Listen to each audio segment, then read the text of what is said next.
Hi, everyone. I wanted to come in. I don't have any pearls of wisdom today. I don't have any little tricks for how to make your life better. I come in today feeling like just a tired old man. Sometimes that's just the way things are. You see, I've had a few health scares recently, and I honestly went to the emergency room again, not thinking I was coming back. And it's not, I don't mean to make it sound dramatic, but when you're the one in the bed and they're putting needles in you, it feels a little dramatic. And all I could think of was my wife. You see, I want her to go first because after talking to a friend of mine and the pain of having to go on without their spouse, I've come to the conclusion that I don't want to go first. I don't want to put her through any of that. And she would go through it. She's a precious, precious woman. But aside from my own personal problems, my sister in law came to visit a while back. And a few days after she was home, we got a phone call that my niece had passed away suddenly, unexpected. And I'm glad that my sister in law had a few days to unwind with her sister and they had some time together. But I'm also very glad that she was home a few days before her daughter passed.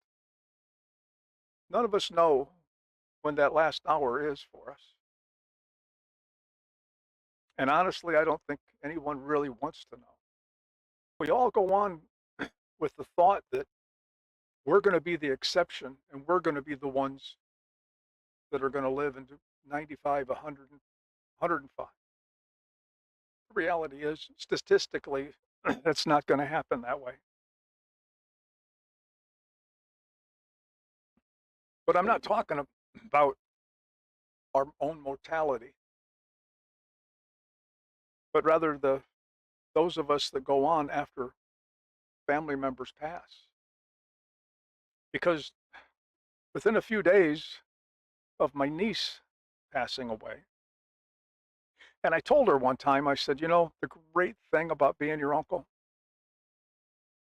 I'm not your step uncle.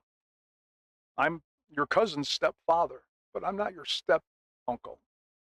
I'm not a step brother in law. I'm just a brother in law, and I'm just an uncle. And so I have every right to be called uncle. Not that she wasn't doing that. I was just making a comparison because people don't really understand sometimes how difficult it can be to be a stepdad, a stepfather, stepmother. I have a great granddaughter that I refer to as my bonus baby. She's a very special child. And even though I have more great grandchildren and great grandchildren than I can count on these two hands, having that bonus grandchild is glorious. Now, I know some of you are thinking, gee, old man, you're getting kind of mushy here. That's because sometimes life is mushy. Sometimes life brings a tear to your eye. But then the second thing I do is thank him for giving me a wonderful, wonderful wife. I know it might seem like I'm constantly telling you about what a great wife I have. And she is. I'm not telling you about the time she drives me crazy. But even in those times, I'm so grateful to have her. But within a few days of losing my niece, we got a phone call that my brother-in-law passed away. He had been battling cancer for a while. I thought he was doing better. He never complained to me about it. We weren't that close, but he was my brother-in-law, and I loved him, and I'm going to miss him. He had the ability to walk into the room and make you feel like you were the most important person in that room. When he would come to my wood shop and see something that I had recently made, he would hold it up, touch it, feel it, and then ask me details about how I did it. Now, I don't really believe he was always that interested in how I built trade show displays for a window and door company. But he knew it was something that was near and dear to my heart because I put 100% of myself in these projects. I wanted them to be perfect, even though I'm imperfect. I wanted them to be something that people could look at, touch, and appreciate the quality. And he knew that. And he always focused on asking questions that would uplift my workday. He was a great man. Now, I don't know what kind of husband, father, but I know he was a great brother-in-law because that's the only relationship I had with him. But he will be missed. And I questioned bringing this out, but I felt that it's important to understand that Grandpa Chuck doesn't always have pearls of wisdom. Sometimes I'm just going through some crap and I need to get through it, just like you. The only difference between you and me is a few years. For some of you, maybe 50, but that's the only difference. So I should probably come in from time to time so everyone can see and know that, no, I'm no expert. I'm no guru that knows all the answers.